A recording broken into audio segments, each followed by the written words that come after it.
કર્મયોગી portal open થયા પછી જમણી સાઈડ 3 ડોટ છે તેમાં ક્લિક કરવાનું. એમાં બીજા નંબરનું ઓપ્શનમાં ક્લિક કરવાનું. તેમાં એન્યુઅલ પ્રોપર્ટી રિટર્ન્સમાં ઓકે દેવાનું. જેમાં આવી રીતનું ખુલશે તેમાં બીજા નંબરનો ઓપ્શન એડ એન્યુઅલ પ્રોપર્ટી રિટર્ન્સમાં દેવાનું. બાદમાં તમારી ટોટલ એન્યુઅલ ઇન્કમ છે તે આમાં નાખવાની છે. એક્ઝામ્પલ તરીકે મારી ઇન્કમ છે 5,01,171.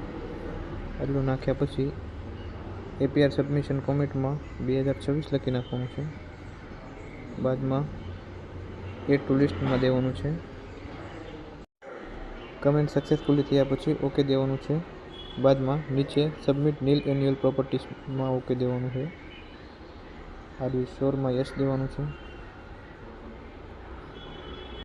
મેં પહેલેથી જ મારી માહિતી સબમિટ કરેલી છે એટલે મારે આવી રીતનો મેસેજ આવેલો છે, પરંતુ બધાને સક્સેસફુલીનો મેસેજ આવશે અને પોતાના મોબાઈલ નંબર ઉપર ટેક્સ્ટ મેસેજ પણ આવી જશે.